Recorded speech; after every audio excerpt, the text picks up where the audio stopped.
So this will be number 4 in the can because I'm editing so slowly. Is it? Do we still have 4 in the can? Yeah, this because the build of the pay-per-view, and then this is number 4. And I can't number this episode because we may do a WrestleMania bonus episode, which in between, which would probably, to have it be timely, would probably kind of come in before this one. So, oh god, yeah. Welcome to an episode of Butts in the Seats podcast. So this starts to be where it gets weird, where we are off schedule, so now we can't be like, welcome to episode 15 or whatever. Yeah, well, we're also off schedule because this is the build to Uncensored, and this is all the build because there's only 3 weeks of build. So it's like, do we weirdly try to split it in half, or which we still might? We'll see. We'll see. However, we have virtually nothing to talk about in the third week, so yeah. I'm not terribly worried about it going super long. But apologies if it did. But yeah. Welcome again to the Butts and Seats podcast. I'm Nick, alongside Emily. Hello, I am Emily. That's me. Hello. How you doing today, Emily? I'm doing great. We woke up and we made a nice little brunch breakfast. It's daylight savings day today, so I don't sleep in. I usually wake up at 8 o'clock in the morning, 8:30, if not earlier. Thank you for precisely dating when we recorded this episode. You're welcome. So you can see how long it took me to edit everything. Yeah. It's fine. My plan is to edit part 1 of the build to Super Brawl today, so... It's fine. We'll get there. It's fine. Everything's fine. But we woke up... I woke up at like 10 o'clock, and I never sleep that late, so I saw that. I was like, whoa, that's weird. You woke up at... or because you got up at 10. Yeah. You were up and about at 11. Yeah, because I claimed laid it in was bed. 10. Because you're like, no, it doesn't count. It doesn't count. Daylight savings is stupid. But that started with me trying to say we had a nice brunch. I'm on mimosa number 2. We are having our coffee and we're ready to record. Having an Irish coffee. You're having an Irish coffee. I'm having a mimosa and a regular coffee. A few days before St. Patrick's Day. Luck o' the Irish. Since it is the week of St. Patrick's Day, here is our favorite line from one of our favorite Irish wrestlers.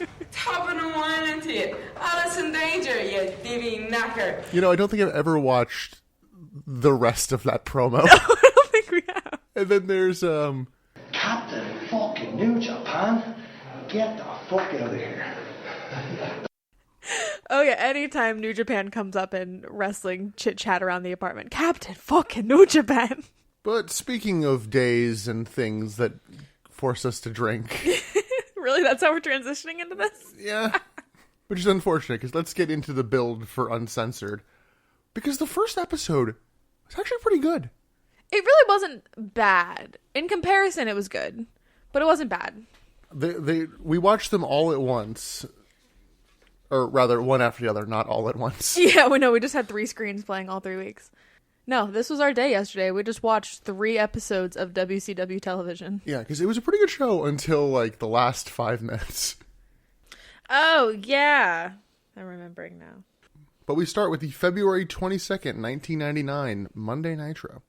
We get commentary talking about the main event from last night being Super Brawl. I swear, Mike Tenay is like low-key shooting on this company every time they kind of...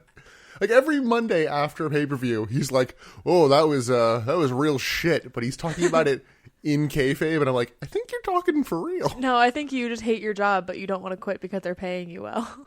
Yeah, they also are showing, you know, the Nitro stills of David Flair coming out in the mask and shocking Ric Flair. Mm-hmm. To which I realized Rick never sees him, so there's literally no point in coming down in a mask. Yeah, because like by the time David comes outside of down, the narrative needs it. Yeah, no, and that is solely for the audience. That is not for Rick. But even then, it's like, I guess because he's wearing the NWO shirt, like have him in a zipped up jacket. Because you reveal it 10 minutes later. It'd be different if you like, okay, we're gonna have this be a couple weeks, and we're gonna keep him masked. Yeah.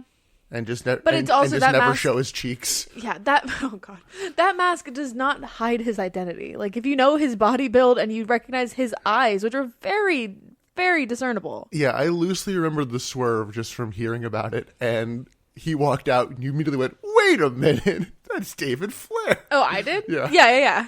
You saw through that shit. I called it immediately. And I was like, because he's a very obvious person. Like, once you see him once, you can see his body, like, his silhouette. and his eyes. Like, his eyes are very discerned, just like, they're very telling. So later in the broadcast, they will be doing a face-to-face with Rick and David Flair. And David Flair is already in that area they're doing it, which... Oh my god, that area. Yeah, it was strange, because like, oh, it's backstage, and it was just like, it looked like a shitty apartment living room. Yeah, okay, so they were saying it was backstage, but it looked like it was at somebody's apartment. But they staged it for a backstage. But first of all, the couches. Can we talk about the couches? The plaid couches. They're so ugly. They're a black and white plaid, but it's like a big plaid. It's not like a small pattern, sort of subtle plaid. No, it is the 90s at its worst. It is so ugly. See, I saw those couches and I thought, yeah, that would be appropriate in like backstage at like a high school theater. Yeah. We got onto a whole tangent about that a couple of days ago with our friend about the high school theaters and how each one had a couch that you do not sit on. No. You sit on that couch, you might be pregnant, regardless of gender. Regardless. But I guess relatedly, on this couch, David Flair and Tori Wilson are just like hanging out. Oh my god. And their lack of chemistry.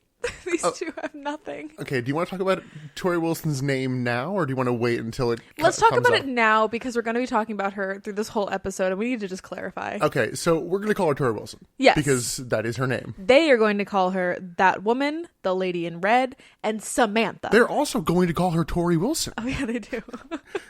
That was the weirdest thing. Buff Bagwell calls her Tori Wilson at one point, and then later they're like, oh hey, where's Samantha? And I'm like what the fuck is her name? And we'll get into this later. It is unclear whether or not Tori Wilson is meant to be a prostitute. Yeah, there's a point later that it very much seems like they are paying one of Tori's friends to be a prostitute, which leads me to believe that they intended Tori to be a prostitute. I don't know. We'll get to that later. But I will note that whatever they're paying Tori Wilson, it's probably not enough, because she is carrying him through these segments.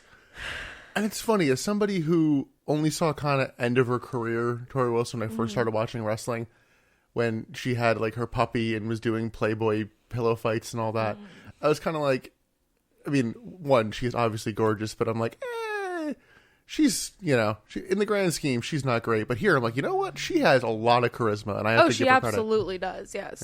Yeah. Never is it more prevalent that she is the one that is carrying David through these segments than these segments, because this whole time he's just got the 20-yard death stare into absolutely nothing, just into the void, and she's like cuddling up all on him and doing all of the talking, being like, oh my god, you're so much better than your father, he has nothing on you, oh, you're so hot, the NWO is so lucky to have you, and he's just dead stare into nothing.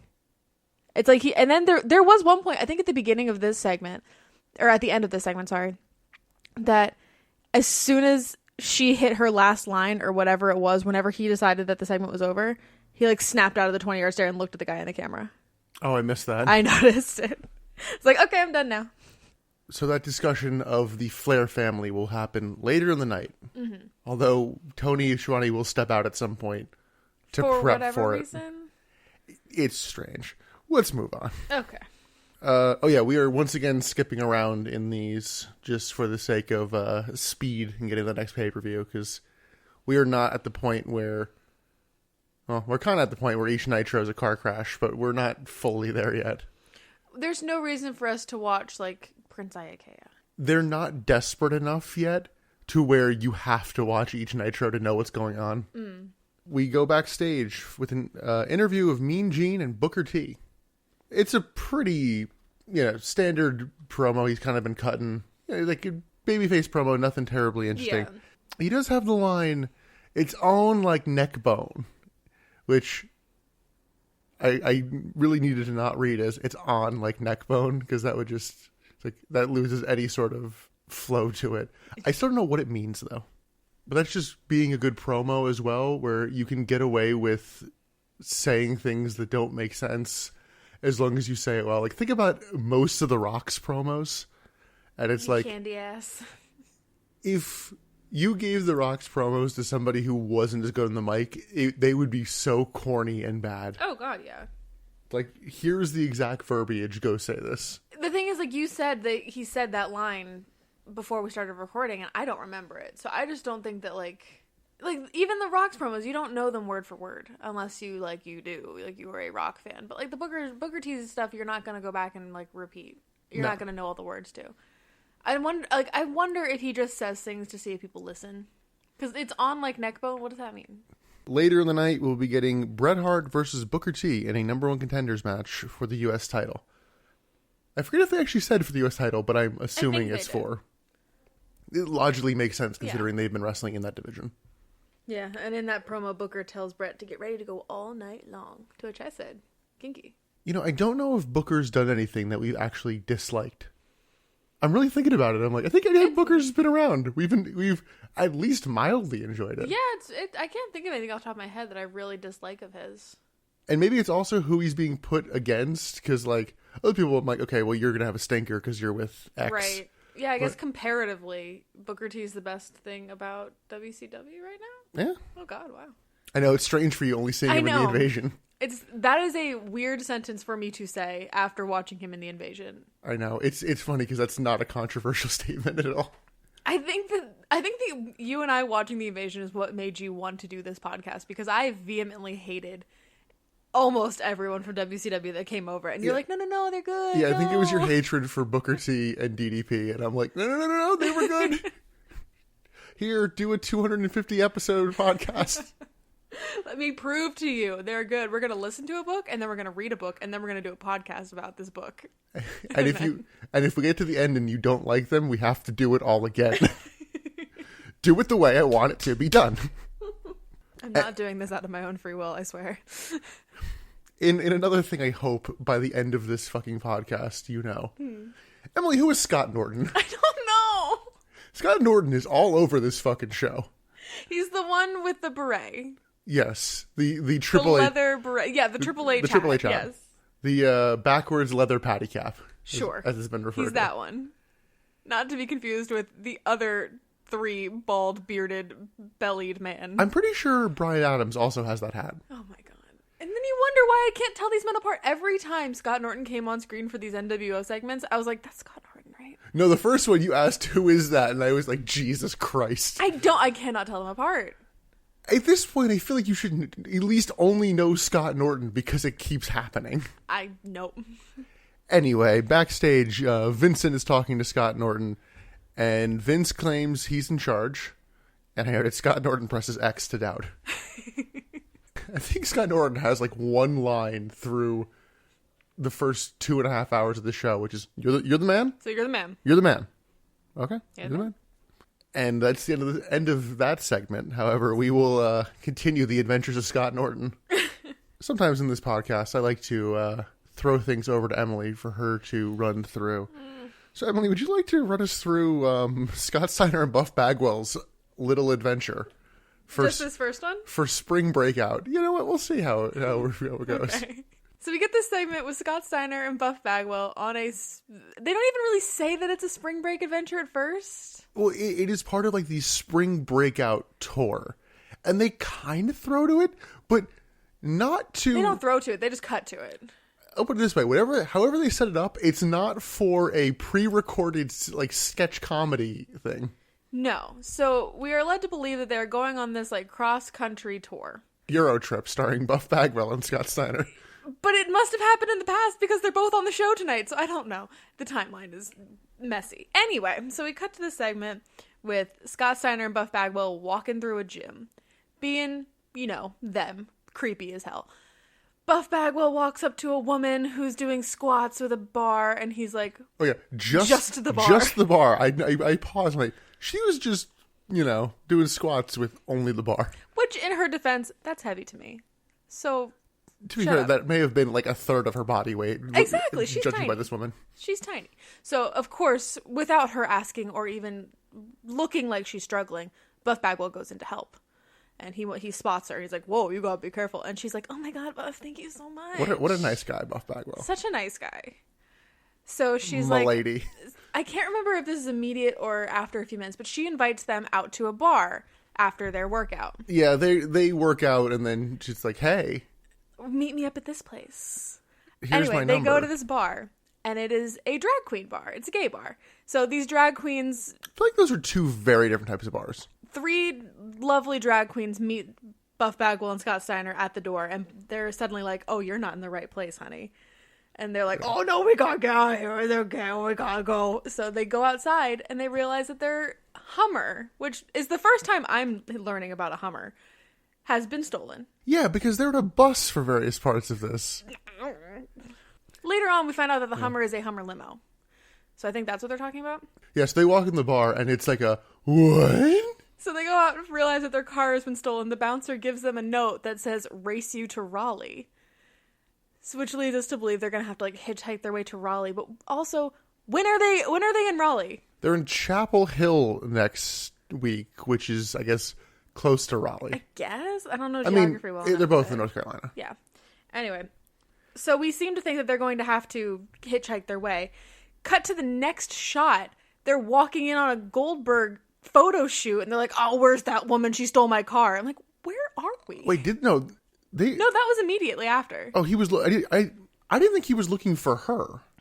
What else would he have been looking for? Basically, we then cut to now, like real time, and it's Goldberg doing a photo shoot, and Scott Steiner just busts in and is like, "Oh, I'm gonna fight you later." And that's I didn't think it. there was a jump in time. I thought. Oh, it was there is. like, The Goldberg thing is meant to be like live. That was not made clear. No. So, because to me, that segment was they went to a gym, hit on a girl invited them to a bar. Bar ended up being a ruse. She stole their car. Now they're stranded. But oops, now I'm in a Goldberg photo shoot. No, the Goldberg photo shoot was unrelated to the previous sketch. I guess. That makes a However, little more sense. we realized later, I don't remember exactly when, that the joke is they're in San Francisco. Which is, I don't know because we don't live in California. San Francisco is known for its gay community. Yes, or at least was at the time. At least was in 1999. So this is funny. You're in a gay bar in a gay town. And all gays are drags because it's 99. Yeah, because you can't be gay and not be a drag queen, obviously. Yeah, per the photo shoot interruption, it's like, okay, cool. I guess you have a match later. Oh yeah, because there was some like, "Oh, I'm gonna fight you. You." Yeah. Was that a good impression? I mean, you got the point across, but bad impression for either man. So we only have a few matches on this, which is partially by choice and also partially by there not being a lot of matches. Yeah, we really didn't watch especially of consequence. I feel bad that Van Hammer has kind of become our point of this is a pointless match. Yeah. But I think it was the third week I saw Bret Hart versus Van Hammer. I'm like, okay, this is a squash match. Wasn't it Jericho versus Van Hammer in this episode? No. Jericho fought Hugh Morris. Who is also on that list of like, oh, this is nothing. Yeah, much. Prince Iaukea.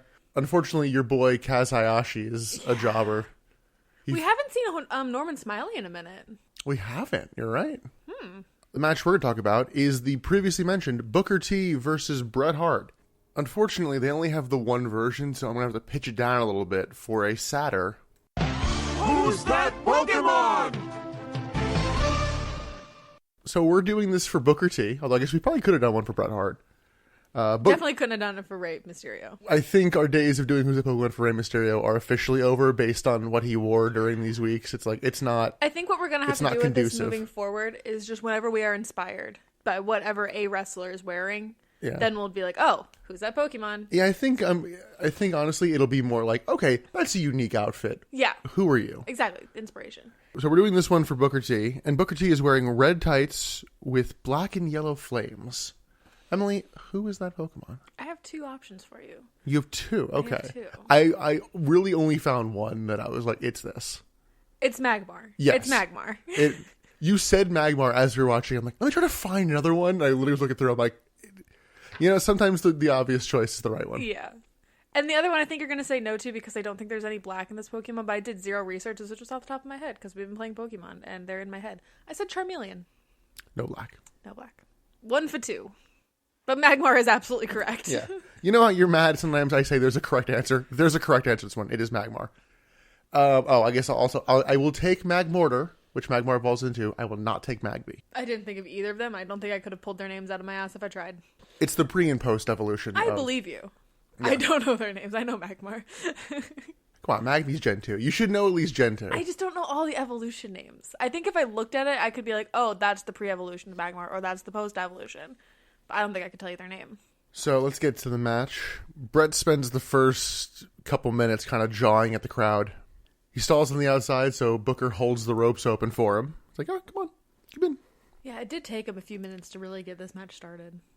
Yeah, we'll talk about that a little more later on, but Bret Hart is starting to dip in quality. Oh, God, yeah. I have a note about that, too. Yeah, because I think this is actually when I realized, I'm like, I don't like the first 5 minutes of any Bret Hart match in WCW. Yeah. Because it is a very slow pace for most of it. And then I think I actually wrote that, and immediately Booker T picks things up and hits a scissor kick. I think they're calling it an axe kick, which... I think they called it a scissor, I thought. Because, like, it makes more sense for it to be a scissor than an axe. They call it a scissor kick eventually, but I think here they're still calling it an axe kick. How are you feeling about this match? Before that scissor kick, I was noting that, like, Bret Hart is really killing Booker T. Oh, good. We're just going to cut away from that. We're going to cut to Disco Inferno in the satellite truck. I forgot they cut away from this match. God damn it. Yeah, and Disco goes up to the technician, and he's like, hey, so we're going to pirate your feed. And that's literally what he says. It's not even, like, subtle about it. Like, yeah, we're not pirating the feed and around... there's nothing you can do about it. So I think he said for 15 minutes. They don't do it for 15 minutes. Yeah. But yeah, he was like, we're going to do this, and you can't say no. Yeah, he's like, what do you... The guy's like, okay. He's like, we're the NWO. What do you make in a year? This or this? He's like, I make $500 a day. Which to me is like, damn, that's a lot of money. Yeah, I mean, I don't know the rate for that, especially in 99, but I'm like, that's about right, I'd imagine. I mean, it sounds good. I would take $500 a day in 2021. But he really flips on this, like, quickly, of like, oh, yeah, I guess I have to help you. I guess I don't really have an option. It starts picture in picture, and then they just, they fully cut to Disco. Yeah. For at least, like, 2 minutes. Like, fuck this match. Yeah, so then they go back to it. Bret hits a diving axe handle from Bret's rope, and then hits a diving elbow, also from Bret's rope. They go to the outside, and Bret just uses a chair. 'Cause. DQ. Bret chokes Booker in the corner, and the ref counts to 5, and then warns him. Number 5. DQ. But like this span of like 5 minutes is my bad call of the night, because it happens like 4. I think it's 3 or 4 times. But what also happens during this match is Tony Schiavone's like, well, I have to go get ready for the Flair conversation. So he just fucking leaves. He walks off. So they cut away from this match for 2 minutes, go to Disco Inferno, come back, and immediately Tony Schiavone just leaves. Also, that segment's not next. No. That segment is at the end of the night. And also, I don't remember. Spoilers, the segment doesn't really happen, but he's just addressing the camera for like 15, 30 seconds before they cut away. And There's no reason. And in my brain, I cannot remember if he's holding a microphone during that. So I'm like, why were you even there? There's absolutely no reason for Tony Schiavone to be back there. But it was just kind of like disrespectful. Like, fuck this match. Fuck these two. These two are big names for the company. If this happened during like a, Norman Smiley versus Alex Smith match, fine. Who fucking cares? Oh, the former quarterback for the Washington football team? Was that his name? I think you're thinking of Alex Wright. Alex Wright. I'm sorry. If it happened during that match, fine. Who cares? But it's Bret Hart versus Booker T. It's a big name match.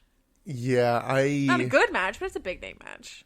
I'm wondering if this is Kevin Nash pulling some bullshit. Probably. Because Kevin Nash does not think Bret Hart is worth his paycheck. And so it's like, let's fuck with your matches. No, I was just getting frustrated during this match because, like, as we were saying before, Booker T is a very entertaining wrestler to watch, and we do generally have fun when he's on screen. But he is a high-energy wrestler. Bret Hart is the complete opposite to that. He is not high energy, at least not at this point in WCW. Yeah. So when he goes against Booker T, it just kills Booker. Like, Booker gets into a groove, he goes fast, and then immediately Bret Hart leaves the match. And I recognize that could be a strategy for Bret. But it's terrible for it's meant to be. It's just bad from a spectator. Which, yeah, I partially agree, because I really like the second half of this match. Yeah. I feel like keeps happening with Bret Hart matches and I think it's because Bret Hart's working as a heel. I think that's why. That's why it's okay. after all the commotion of cutting back and him leaving, Booker manages to counter a sharpshooter attempt into an inside cradle, and I'm like, oh shit, that was a good near fall. Yeah. Hart then locks in the figure 4. Do you find it weird that he's doing Ric Flair's finisher not as a finisher? No, I didn't even think about it. Yeah, I find it weird that you're... Because if you do someone's finisher and win with it, it's one thing. But when you're doing it for, like, just a spot consistently, it's like picture Triple H just started doing a tombstone pile driver and not winning with it. That does kind of bring some... It kind of removes the power from the move. You know who actually got mad about that? Who? Stone Cold Steve Austin. I believe that. John Cena was doing a springboard stunner. And not winning. First off, he barely... I think that move is officially called the didn't get all of it stunner. Oh. Because he always kind of botched it. But yeah, they kicked out every time. It wasn't a finisher. And it's like, well, thanks for ruining my move. Yeah. That's why I think he's fine with Kevin Owens doing it. Kevin Owens wins with that move. Yeah. But anyway, he gets him into a figure 4. Booker manages to turn over the figure 4, but Brett gets the ropes. Booker finally starts his comeback, hits a spinning heel kick, then a sidewalk slam, followed by a spinneroonie, which I think they call like, oh, that breakdancing move. Yeah, they don't call it a spinneroonie. Booker goes up top for a Harlem Hangover, but Brett catches him with a big superplex. Like, it was... It's funny, that's really been watered down by them doing it every week, but this one I was like, oh shit, I don't know what was different, but it looked impactful. There was more oomph in it. Got a little more juice on it. Brett locks in the sharpshooter, but Booker's in the ropes, so the ref counts to 5 again. And then he's like, nope, no, we're not going to DQ you. We should also note, it's 1. Come on, Brett, break the hold, break the hold, break the hold. 2. Come on, Brett, what are you doing, Brett? 3. Yeah, that's your father. He's like chatting. As a fan, Brett. Yeah, he's like chatting, telling him to break it up between each count. I'm like, just fucking count. And then he hits 5. Come on, Brett, come on. Especially because then he lets go. It's a number 1 contendership, so Booker can just win. It's not like he needs to win by pinfall to win the belt. It's like, no, just... This guy is cheating. Fucking stop him. Brett then tries for a sunset flip pin, but Booker sits and hooks the legs and gets the win. Yeah, so now it's Booker is the number 1 contender. Yeah. Hey, big spender. Hey, big contender. Yeah, it definitely picked up in the second half, it did. Which is kind of the case with all Bret Hart matches. But I'm happy to see Booker T as number 1 contender. Mm-hmm. He doesn't wrestle Scott Hall in the pay-per-view. I peeked who he wrestles. So... But I think Scott Hall may be injured.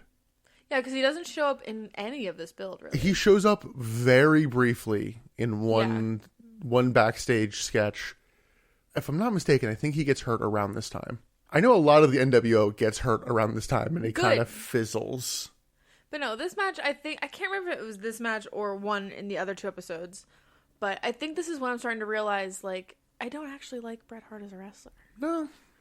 I think I want to like him. I think I've been told that I should like him, so every time he comes on, I'm like, oh, this is going to be a good match. And then it's just kind of, I'm like, it's fine. Yeah, and for whatever reason, it was a big win for Booker T. It didn't feel like a big win. It didn't. Yeah, they have that issue a little bit of, like, the moment, like, they need things to feel more like big moments, and they just don't have it. Yeah, there was absolutely no, like, lauding Booker T in this. Like, commentary couldn't give less of a shit about this match. Yeah, judging by the one of them left. Yeah. So, we skip ahead here. However, I do want to note Disco Inferno had a match. And I'm like, you know how I know Disco Fever slaps? Is that he still has it.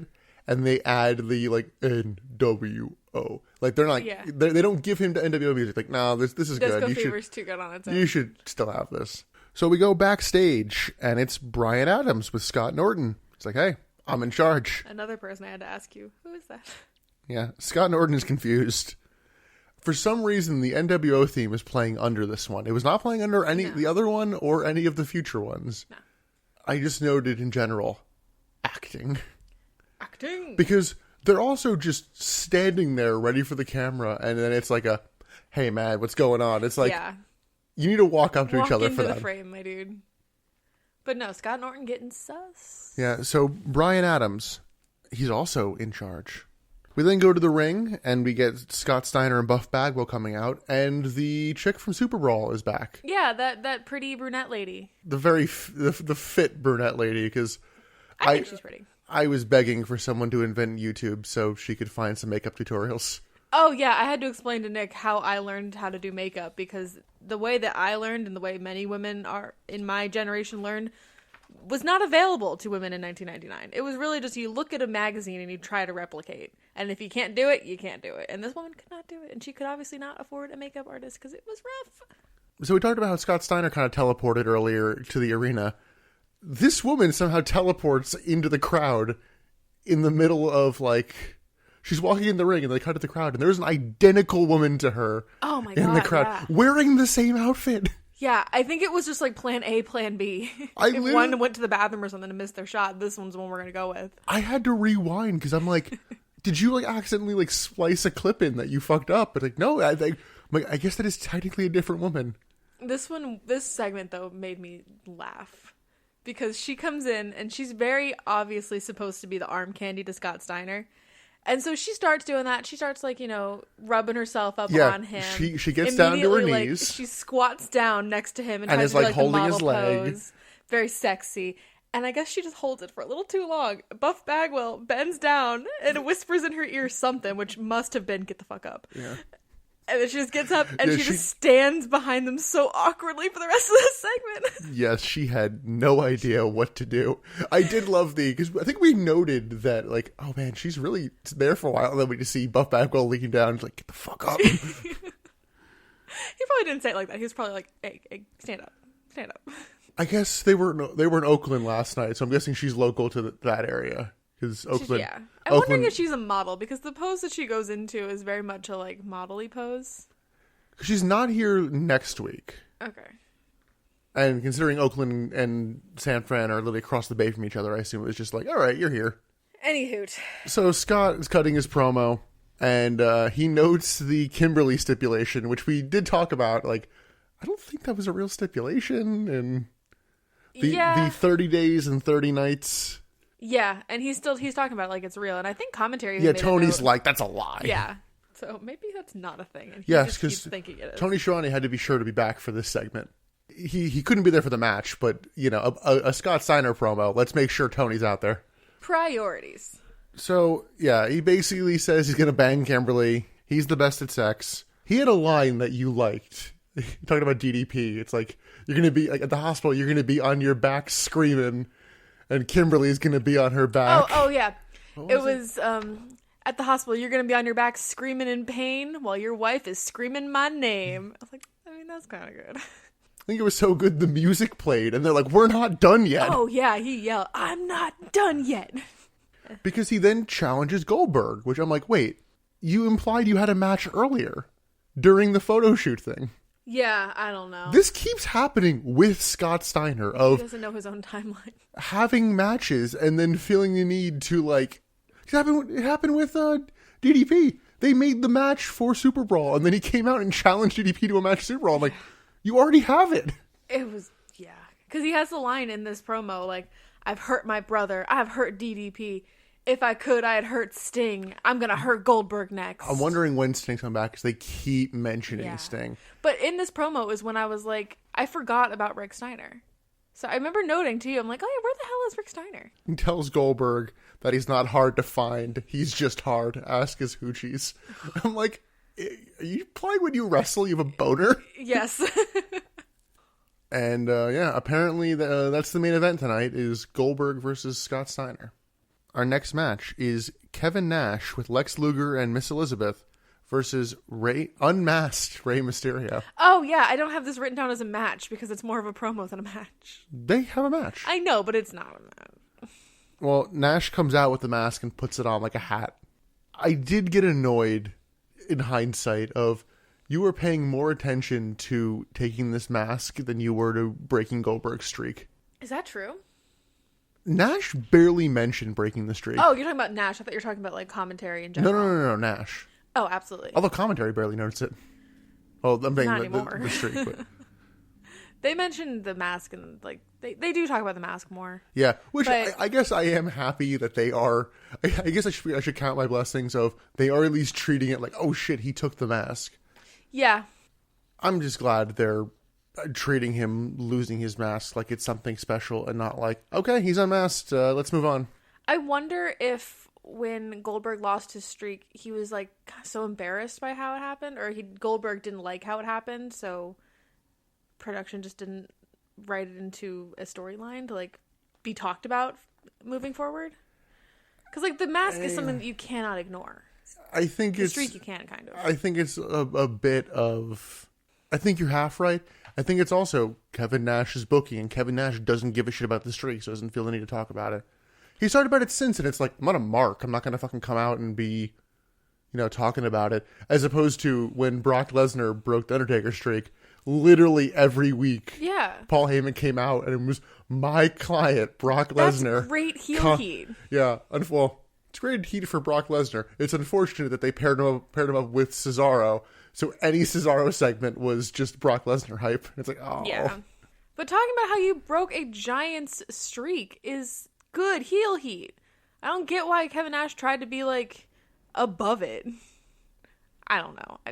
We talk about between the two of us of which one's worse, Kevin Nash or Scott Hall, and they're becoming equal. Are you so you're starting to come around? I am starting to come around, but we also haven't seen Scott Hall in a couple of days. Yeah. So. I'm also, we get it here. I'm really over I'm going to lean on the ropes and cut a really sarcastic promo. Because this one is just like fake earnesty of like, we went too far. We're sorry. You don't have to do a match. You can just come out and take your mask. You can have the mask back.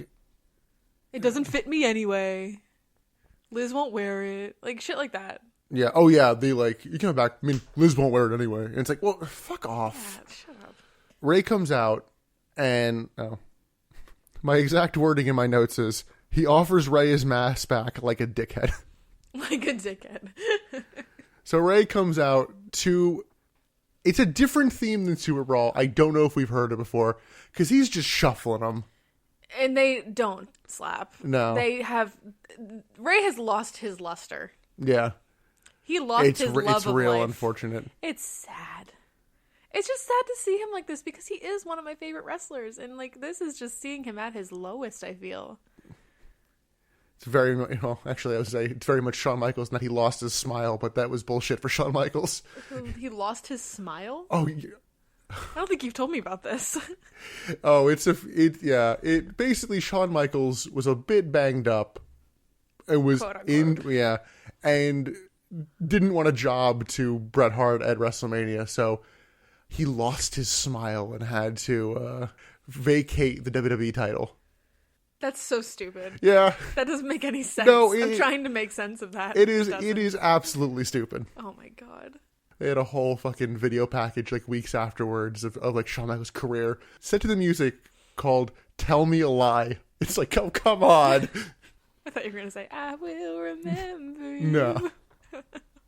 Might as well have been. Yeah. Oh, God. Sometimes I forget that you just don't know things. Because why would you? Why would I know that? That sounds like a Veggie Tales storyline. I lost my smile.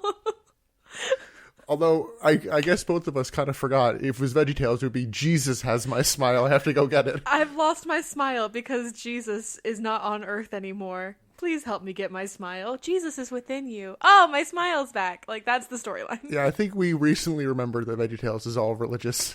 Yeah. Because everyone only, like, when you say VeggieTales, people just think, oh, where is my hairbrush? And that's not Jesus. I don't really think anything specifically. I just think, badly animated cartoon vegetables. Yeah. Talking about Jesus. But Ray comes out and says it's not about the mask. He wants to fight Kevin Nash, which is very, well, I guess also a pride element, but I'm like, man, that's definitely a line written for you because I know you didn't want to lose that mask. No. He says something along the lines of, like, you took a piece of me, and now I want to take a piece of you. I'm guessing he said, I want to take a piece of your ass. I don't think he said that. No. Not of your ass. Maybe I'm thinking too Triple H, because that is very much Triple H line. Take a piece of your ass. Did you find it strange that Ray wrestles wearing a chain? Nope, didn't even think about it. Yeah, he wears like a metal chain with he's like the cross from his mask, like as like a pendant on it. Ah, Jesus, it all comes around. There you go. What Veggie Tale is Rey Mysterio? He is the fucking the red one. The tomato? I don't know. The red one. For scale, Ray came out wearing, it was like like Arctic camo kind of look, and we're like, it's not the same. It's not. It doesn't have the same pop. And like next week it comes out in jeans, and I'm like, I think when I saw the jeans, I was officially like, it's dead. Rey Mysterio can't do. We're gonna try to milk this segment as long as we can. It might not be an every episode thing, but we're gonna try. I'm saying, we're gonna do Pokemon when we're inspired. So they decided to go forward with the match. Rey manages to knock down Nash after a spinning heel kick, which I noted was like pretty easily knocked down for little guy and a giant. Yeah. I was like, oh, you went down after like a move as opposed to like, we gotta, take out the knee a couple times and then you do it. It's like, nope, just spinning heel kick. You did note that you thought that this match was kind of just like a, what do you call it? Consolation prize. Like, okay, yeah, we fucked you over last week.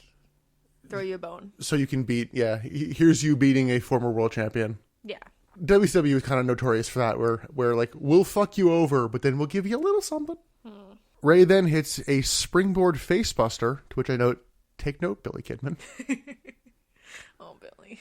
Nash regains control and signals for the jackknife, complete with Mock putting a cigarette out on Rey's back. Oh, I missed that. Which I'm pretty sure was in one of the SmackDown vs. Raw games. I thought that was a JBL powerbomb. I guess that's like a one-off Kevin Nash one. Yeah, that does seem like that would fit JBL more than Kevin Nash. Yeah, they would also... SmackDown vs. Raw would weirdly take mocap from like, this happened once, let's turn it into a move. So he gets him up for the jackknife, but Rey counters and punches him head a couple times. And then they kind of fall, and Rey manages to get the pin after a real quick count. It was a very quick count. We rewound to count that, and it was very... Yeah, because they do it they show the count in slow motion, and I'm like, it looks kind of fine, but it's real alligator arm count. I found the match fairly enjoyable, but I'm like, it's a shitty consolation for Rey losing his mask. I thought it was fine in terms of... big power guy, small, fast, sneaky guy. Sneaky. I don't like that they're pairing up fast guys with big, slow guys. Because they do it again in the next episode, I think. Yeah, because they are now doing a thing of Rey is the giant killer. Yeah, I don't like that. I want him to be able to be springy and move and quick. Like, that's why I like his matches with Billy Kidman, because they're both springy and quick. It's not just like one springy, quick guy with big fucking Samoa Joe. I disagree. I think it highlights how springy and quick he is because the other guy's not doing it. It's like by comparison, it's like, okay, I guess they both do this. I guess, but I think like from a like wrestler standpoint, having somebody who is also like quick and springy the way that you are gives you more to play with and more to bounce off of. That's why the cruiserweights are more fun. I would agree when you're world-class talent like Rey Mysterio. But, like, we saw Kidman versus Chavo, and it's like, okay, well, that one's not as good. Chavo's not at this point, at least. I don't know, but I'm also glad to see him mixing it up with, bigger names, no pun intended. We'll see where that goes with Rey. They mention in passing that he has a match with Kevin Nash at Uncensored. So we'll see what they do with him there. I think that's kind of the test of... Does this work? Well, are you actually going to push him, or is it Kevin Nash getting his win back decisively? And then it's like, well, okay. Yeah. Back down to the cruiserweights you go. Fair. With irreparable damage done to you. Yeah. But isn't he just way more marketable without the mask? Oh my god, yeah. You could sell so many dolls of him. Kids love it. Backstage, we get a near time cop experience of the same matter existing in the same space. Honestly, though. Of because I tell me these two men don't look identical. Well, see, I can understand that, but tell me both of their names without looking at your notes. Oh, I already looked. What is it? You have to remember it's, Scott Norton and Horace Hogan. In my brain, you said Scott Hogan. In my brain, I said Scott Hogan too. But yeah, Scott Horace and Norton Hogan.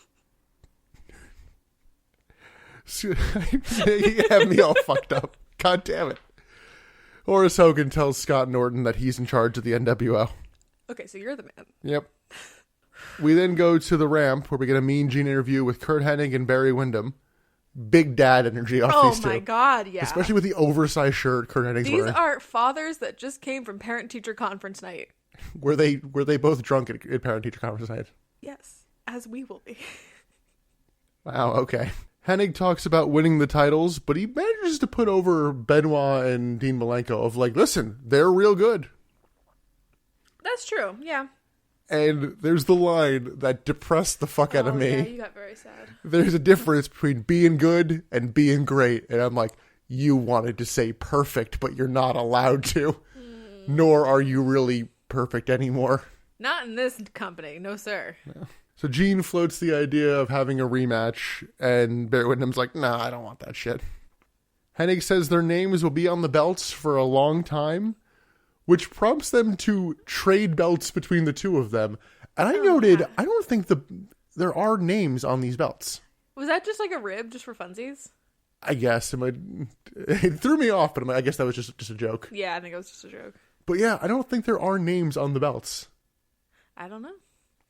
And if there are, they're tag team champions. Shouldn't their both names be on both? No, this belt is yours, this belt is his. Oh, okay. But they close with Hennig also not wanting the rematch of Malenko and Chris Benoit. However, that will be a match at Uncensored. Woo!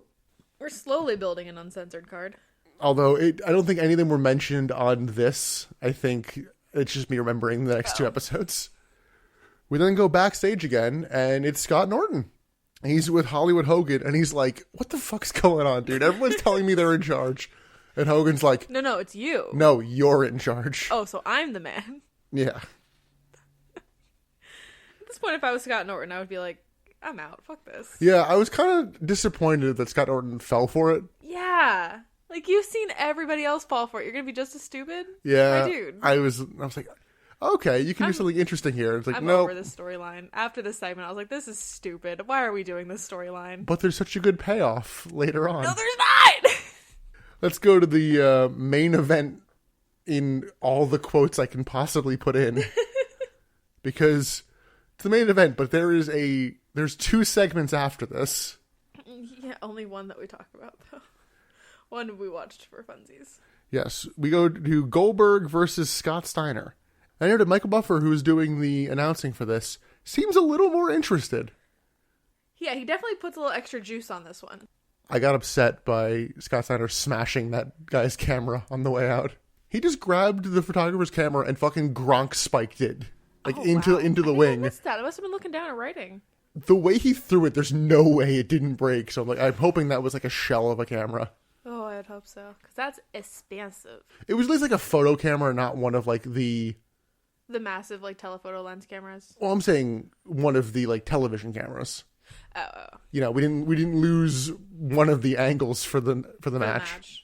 Buff Bagwell then grabs the mic and kind of runs down Michael Buffer a bit. And he's like, "Oh, Goldberg's not here." And I'm like, "We saw him. What about the photo shoot? We saw him earlier." Also, why do this? Let's say somebody believes you. It's like, okay, let's see what's on Raw then. True, because they're going head to head right now. I mean, granted, maybe somebody else come out, but if you're like, oh well, you know this guy, he's not here. It's like, okay, done, bye. And then you go over to Raw. Like, and why wouldn't you? Yeah, then you go over to Raw, and it's probably Steve Austin. Fucking, we're not quite at beer bash territory, but it's around this time. You have a ladder match with Mankind and The Rock in the main event. I'd be watching that. Yeah. Yeah, your options are that or Scott Steiner talking about how he's good at sex. Like, especially because there's not a twist. Goldberg just comes out. Oh, yeah. Like, it'd be different if, like, you said it and then, oh, shit, Sting's back or something. Yeah, and then Scott Steiner kind of, like, randomly yells at people in the audience. Like, oh, you want to fight me? I'll fight you. He offers to fight the white trash. What is this? Why are you just blatantly lying and being dumb? Why? Yeah. Goldberg's music then hits, and I actually was like, shit, are you going to be doing a swerve? Because commentary is like, do they know something we don't? Because, like, okay, maybe you, like, took him out backstage and he's, like, injured. It's like, nope, he just comes out. And then there's a match. It's normal. His head is still fucked up from Sold Out, we noted. Yes, he's still kind of bloody. Michael Buffer does note that Goldberg's apparently won, I think it was like 18 or 19 straight matches since losing his streak at Starrcade. Oh, shit. Yeah, so I don't know if they'll do anything with that, but I found it interesting that they're loosely keeping track. Okay. Also, that must be mostly house shows, because that man has not wrestled 19 matches on television. Oh, God, no. Maybe 5. You might be overselling there. Oh, no. I thought you were going to be like, oh, no, it's more than 5. No, it might be less. Anyway, the match. Yeah. The match. Goldberg hits a big press slam right before commercial, and literally he like has him up and they're throwing a commercial. I'm like, do not go to commercial I before. will give them credit. It was a good throw to commercial, though. Well, I'm saying, like, you have him up, and I'm like, you literally need to let us see this fucking and the end of this move before you go to commercial. And they did. And I'm like, it okay. was a good cut to commercial. I'm gonna give him that, because like if that cut happened and I was watching, I'm like, oh, I would stay. I would keep watching. Back from commercial, Buff grabs Goldberg's leg, so Goldberg chases him around the outside, which I think was one of many times I went, especially with Goldberg, I'm like, kill him! Kill him! Oh, yeah. Oh, my God. Anytime Buff Bagwell is put into some sort of mortal peril, you're like, yes, get him, die! I did it in the third episode as well. But while he's chasing him, Steiner blindsides him, which the camera completely misses. Yeah. They're just both in the ground. Commentary notes the challenge Goldberg made on Jay Leno. However, they don't mention who it was against still. I missed that note. I'm not listening to commentary. I fucking hate commentary. Yeah, it's when he challenged Steve Austin, and Goldberg fucking didn't want to do it. Oh, do they mention that in this match? They mention that he challenged somebody. They don't say Steve Austin. Well, yeah, because that's dumb. Steve Austin has too much respect for himself. They're like, we've still heard no answer. It's like, you're not gonna. No. I think we missed it, but it's like when Eric Bischoff challenged Vince McMahon to a fight on pay-per-view.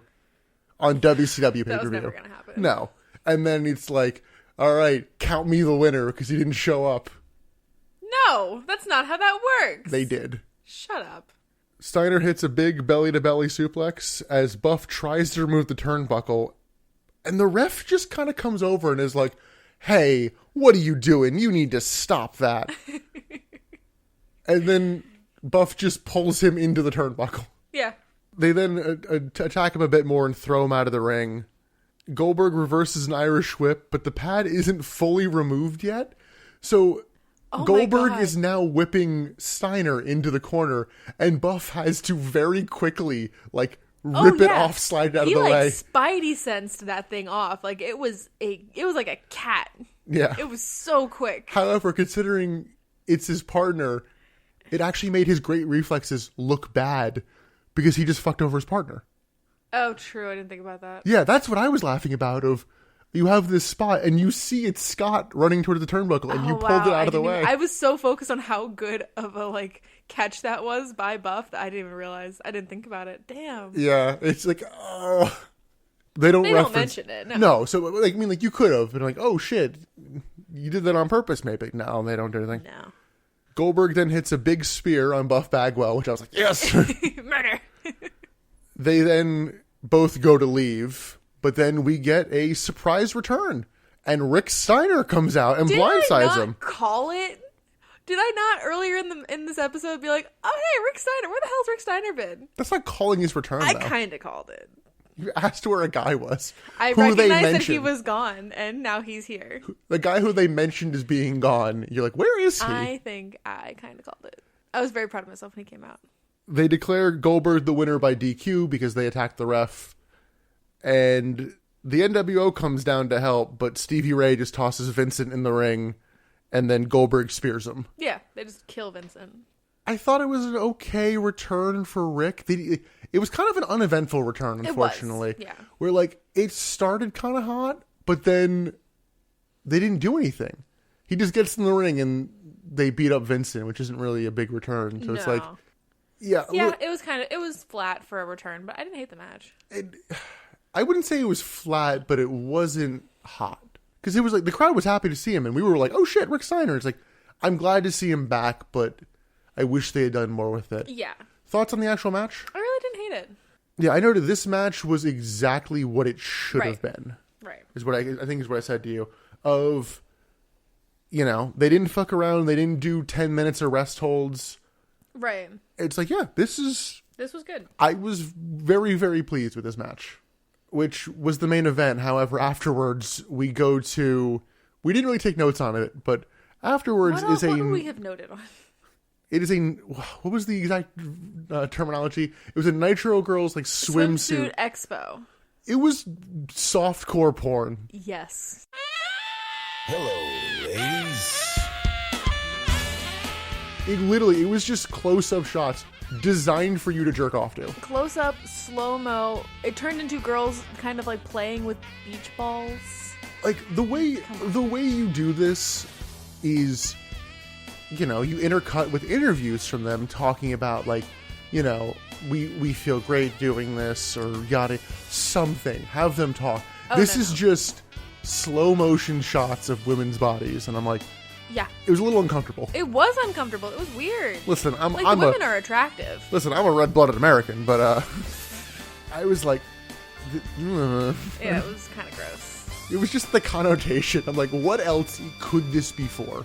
And there was one point where like our favorite Nitro girl, the bubbly blonde one, who's like super energetic, she had like 3 beach balls that she was just kind of fondling and playing with.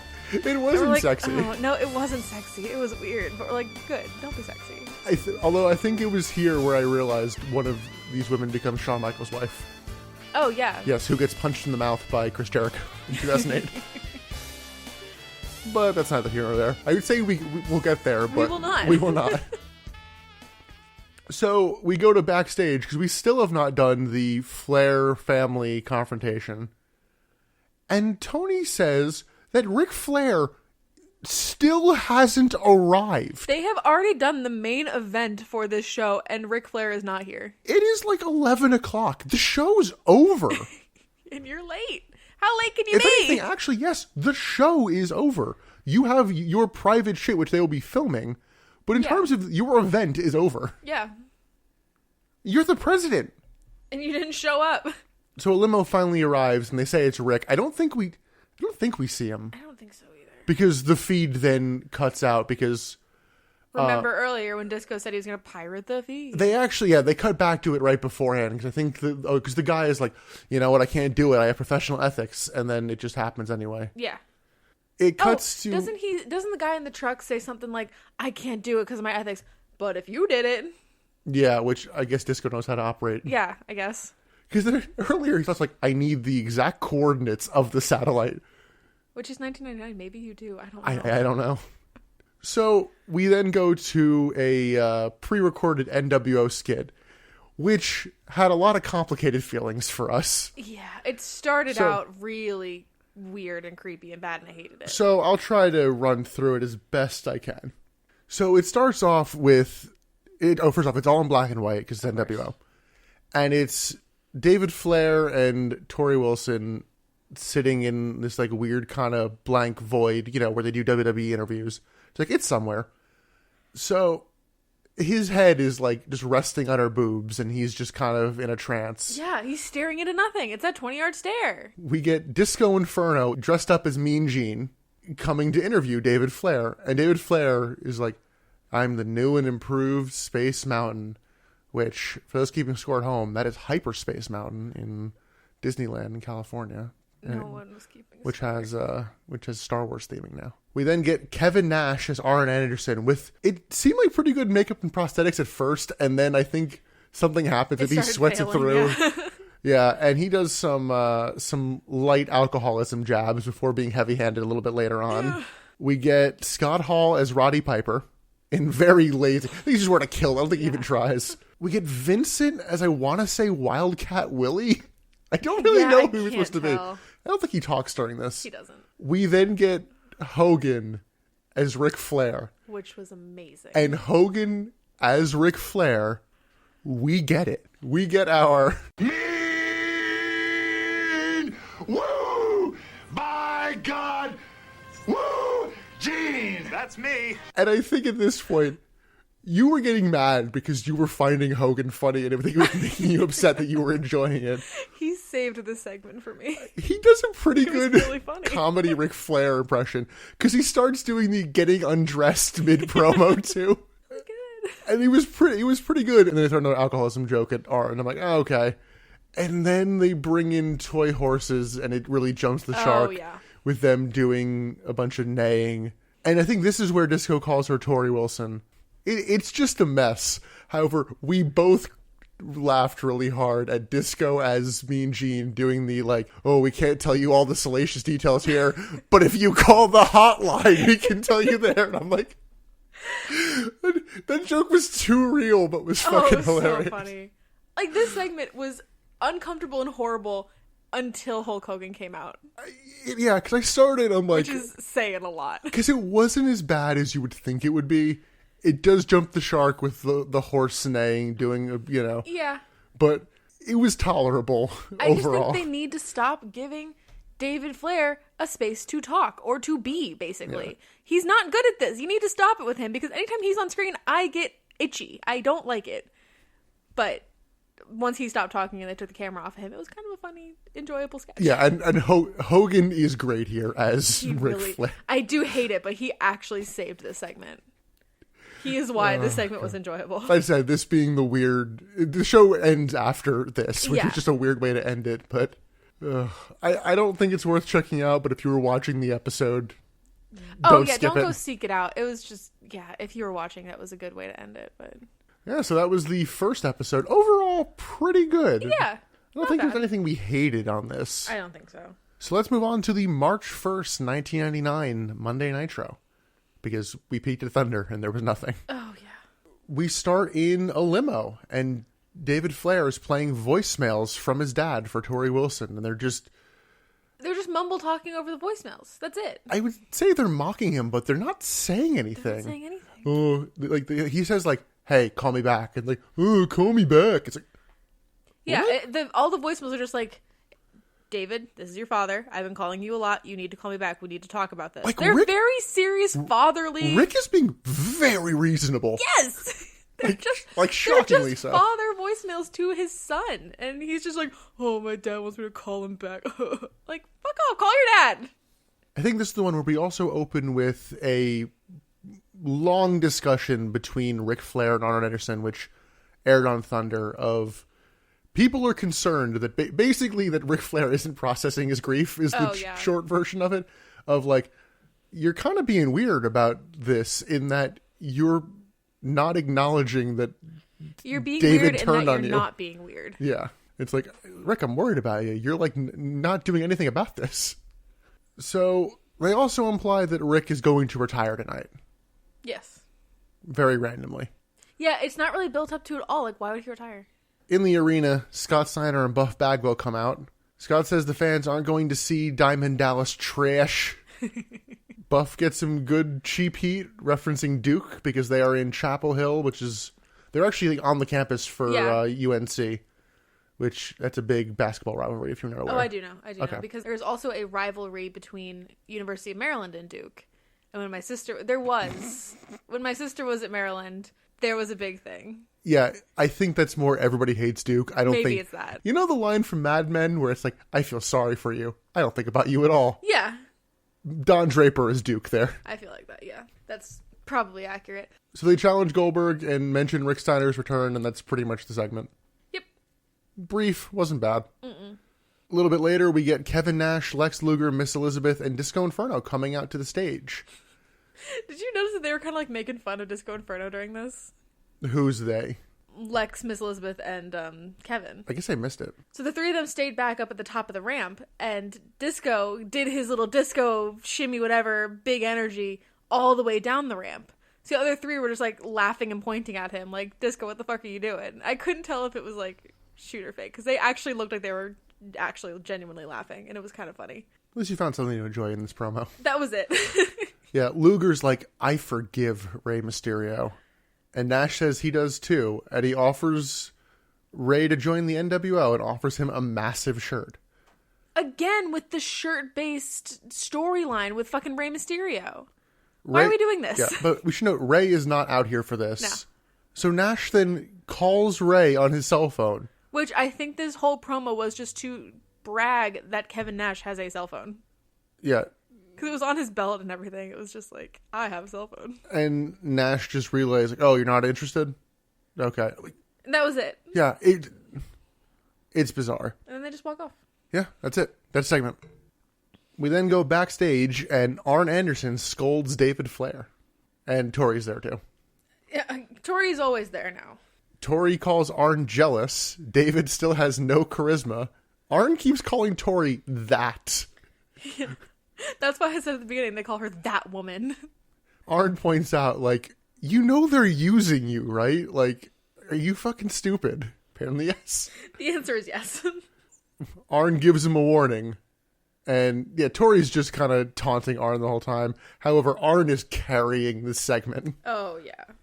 Any segment that David Flair is in, whoever is also in that segment is carrying the segment.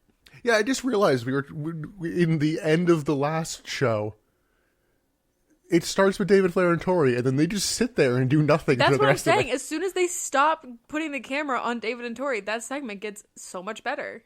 Did you notice what Tori's reasoning for why everyone's so upset about this whole thing is? I think I missed this. Obviously, this whole thing is only an issue because Arn Anderson and Ric Flair are jealous of David because he has a hot girlfriend. Obviously. Moving on. Backstage, Hulk Hogan tells Vincent he's the leader and he has to keep Stevie Ray in line. And it's like, yeah, next time you see him, you should just next time he acts out, you should hit him. I don't understand where this came from. I mean, they've had issues. However, I don't understand why the Wolfpack is bothering with it. It was just no, you guys are gone. Fuck off. Yeah, I think of it as just are they bored? Are they just trying to incite drama? I guess, because it's not even unified. These guys would be a threat. So I don't know. But we get our first match of this episode. We get Bam Bam Bigelow versus Rey Mysterio. Which is another, this is the match I was talking about with the last episode, that it's another small, fast guy versus big, slow guy. And yeah, the Super Ray comes out in jeans, confirming. I'm like, oh, I think you're done. I think you're retired. Who's that Pokemon? I did note, this match sponsored by Joe Boxer. Oh, because Ray's boxers. He's wearing the really saggy jean pants, and the whole time his boxers are showing. So the whole match, you can see the Joe Boxer logo. So in the match, Bigelow catches Ray midair and hits a World's Strongest Slam. He then press slams Ray to the outside onto sudden security guards. Yeah, where the hell did they come from? Yeah, just they're kind of in the ramp, which is on the diagonal, and Ray kind of lands on him. Not enough. It looks sore. I did note, mentally, I didn't write it down. They look like wrestlers. They are definitely becoming wrestlers, because the people that you see in the audience in those yellow shirts, they are not the same kind of people that were in that group of. They were all tall, strong men with pierced ears and fun haircuts.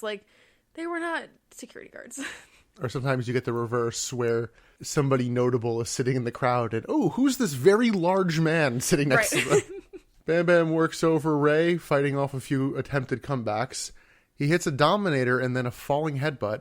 He goes for the pin, but picks it up at 2. Ray dodges a diving headbutt and starts a comeback. Bigelow catches him with a clothesline, and suddenly it's the second hour of Nitro. Oh my god, yeah, this scared me. This threw me off. Because they're both down, and all of a sudden, the Nitro music hits. And then pyro goes off on the stage. And I'm like, that's pretty fucking rude. And then it goes off above the ring, and then the pyro on the post goes off. And I'm like, what is happening? To me, it looks like someone just bumped the button that says, okay, start the show. And all this beginning of show pyro goes. See, and all the music and everything. But it's 99, so there's no way there's an all-encompassing button. For a minute, I thought it was, that's a time limit draw. Here, we're now in the second hour of Nitro. Because they were both down, I thought that they were calling the match. Yeah, but no. They just continue it after all this pyro goes off. Random. I've never seen that before. Yeah, so the match keeps going. We were both so confused. We were so lost. I kept trying to think of reasons why it happened, and I kept thinking oh, it was a mistake, whatever. And you're like, no, that's where I literally have the finish note after this because we think we were both so thrown off. Ray accidentally low blows Bigelow, and then does a Hurricane Rana type roll up for the win. Oh, I did note that Bigelow pushed Mysterio into the corner, and Rey Mysterio just rebounds and falls into his dick. Yeah, that's the accidental low blow. It was really funny to me to watch it, because it was just bam in the corner, and then on your dick. So he retains his giant killer name. Yeah, wasn't bad, but the most entertaining part of that match was the fuck up in the middle. I don't like Bam Bam Bigelow. I think I'm coming to that realization, too. I do not like matches he's in. Overall, fine TV match. I mean, it's putting over Ray. It served its purpose. It did. Moving on, we go backstage of Ray getting interviewed by Mean Gene, and almost immediately gets blindsided by Luger and This annoyed me Nash. too, because this could have been a very nice, sweet interview from Ray, because he was just like, Gene was trying to like make the best of a bad situation, like, hey, you're getting all these like big man matches, maybe the mask coming off as a blessing, and then Ray goes into this whole thing about how he's representing the small guys and how the small guys should have opportunities like this too, and then fucking bully NWO bitches come in and they're just like, fuck you, go away. I don't recall anything overly sarcastic, so I was fine with it. It's They kind weren't of overly sarcastic, but it was still just the interrupting. I'm tired of them disrespecting Rey Mysterio. yeah. That's kind of my bar right now. Is what's the sarcasm level on this promo? How much will I enjoy it? I'm tired of them bullying my boy. So we did miss one thing on Thunder, which comes up in the next segment. Raven has finally actually returned from Florida. Yay! Darn, we won't get any of those weird Florida segments anymore. Also, he returned on Thunder. Really tells you the quality. They don't give a shit about Raven. What about Raven? And I think I was right. His sister is now with him. Yeah, you did kind of call that. I don't really know who she is. I don't know how long she's around. I don't know if she is anybody, but she's there. She is a person. It's Raven, his sister, and Canyon. It's And kind they're of a the little trio, team. yeah. I like it. I like them. And Raven's pissed at Bam Bam Bigelow and Hack for saying they're hardcore. And he's like, no, I'm the one who's hardcore. They're really trying to do an ECW feud without saying ECW at any point. Oh, really? It's really what they're trying to do. But backstage, Bam Bam Bigelow and Raven really awkwardly brawl. Like, it looks like shoot fighting a little bit too much to where Yeah. it's not entertaining. And then Hack just comes in with a kendo stick, hits them both, and then hits the camera. Yes, which fucks up the camera a little bit. Yes, the lens hood on the camera kind of tilts, is my guess. Yeah, that's what it looked like. And that's that segment. So we'll likely see that in some sort of hardcore match. I think that is a match at Uncensored. Cool. So also backstage, Nash, Luger, and Disco egg on Stevie Ray. And they're like, oh, you should fight Vincent next time he fucks up. I don't know why they're pitting these guys against each other.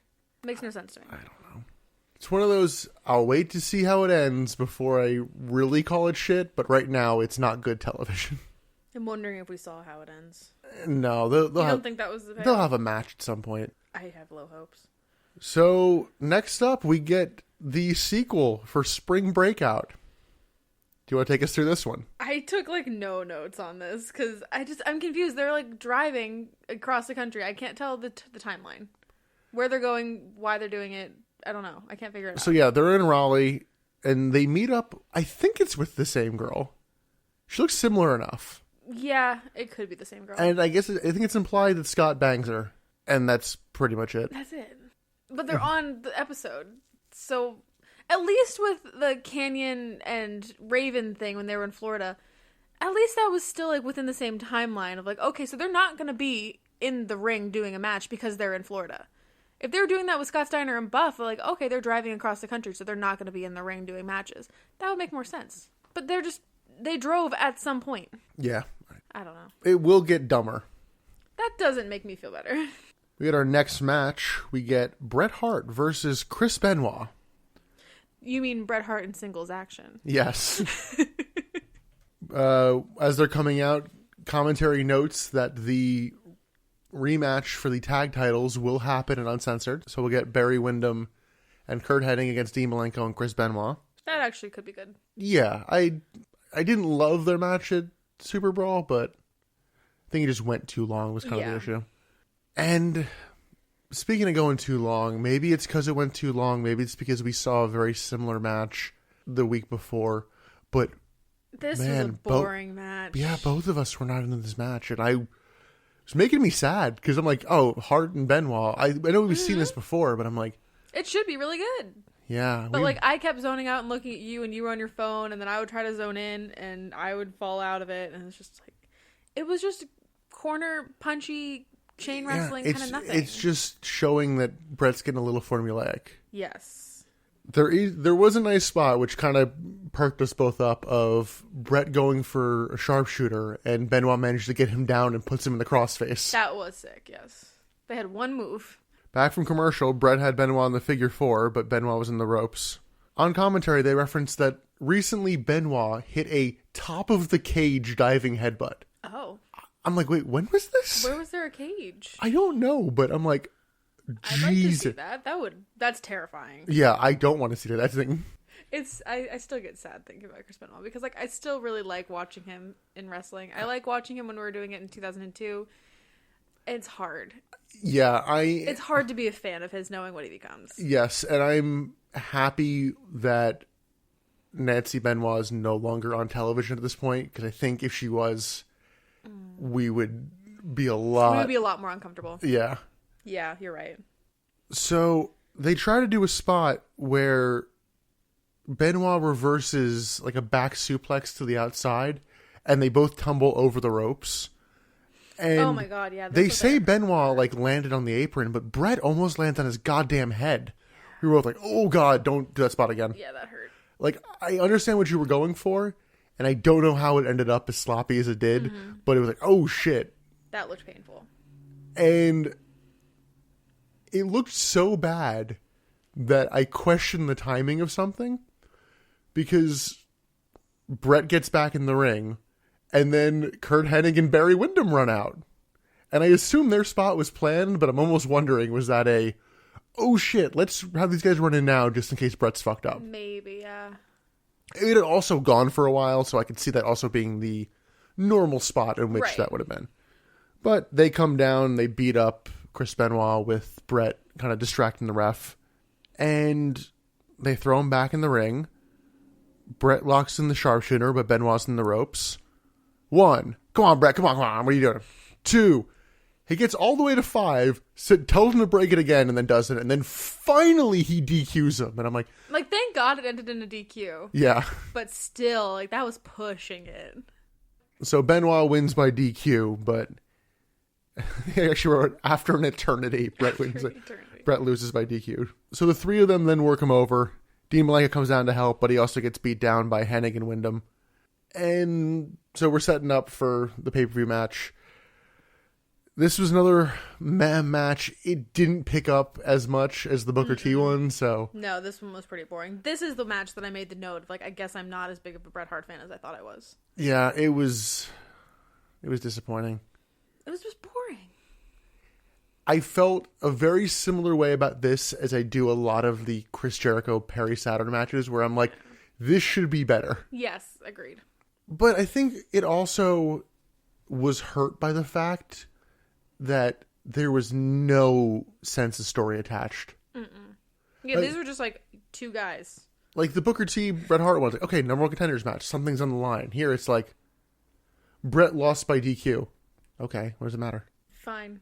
Because remembering that is a trend. I'd almost be curious to see his like win-loss record around this time, because I feel like he loses most of his matches by DQ. Really? I'm really thinking about it. He gets DQ'd quite a bit. Which is ironic, because these refs don't seem to want to DQ. I know. So, yeah, Jesus, we're really going through this episode. We then get the NWO coming out. It's most of them, but really it's about Hogan. It's the Wolfpack plus Stevie Ray with Hogan and Horace. Well, I mean, Steiner's not out there, Buff's not out there, Hall's not there. It's a couple of the guys, which fucking Disco Inferno's getting a lot of TV time. I know. Nash does his weird face bullshit of Chapel Hill, Wolfpack. Insert city here. Wolfpack in the house. Like, stop. Cool. Yeah, Nash just keeps playing to the crowd. I'm like, you're the big heel group. Like, we talked about Norman Smiley. Like, listen, you're trying to get something. Mm-hmm. But then again, Scott Steiner is calling them white trash and calling them lazy and fat. And they're like, yeah! True.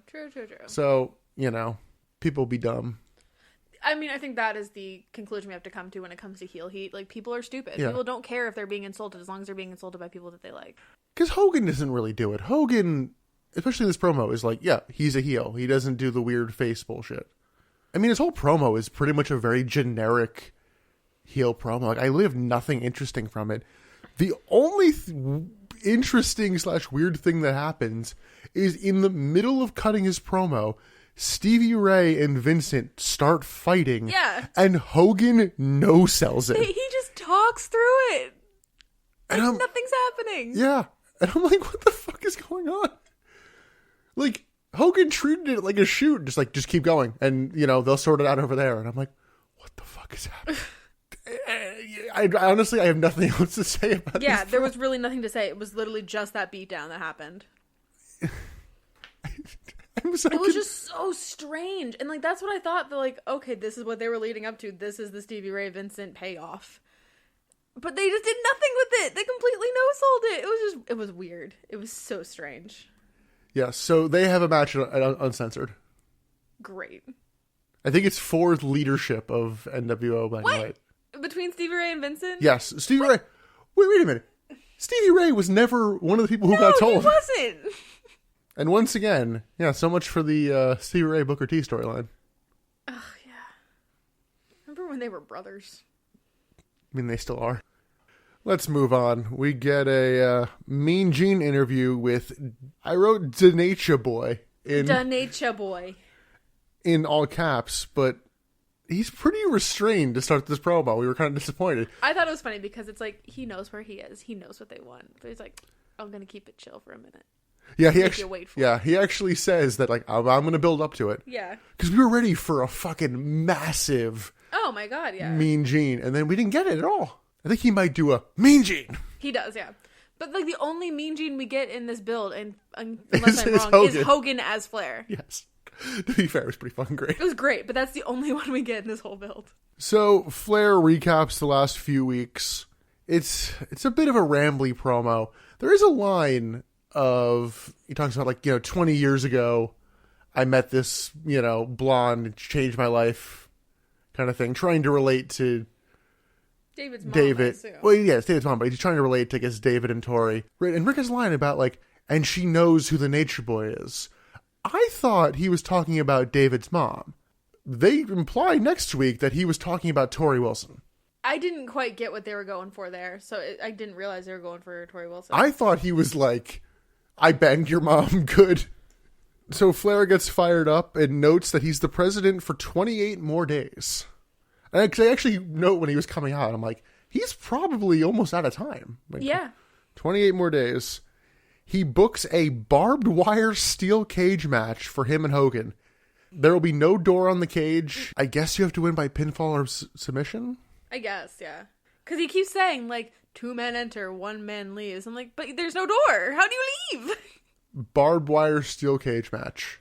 I wrote, my time to blade is 6 seconds. I didn't even think about that.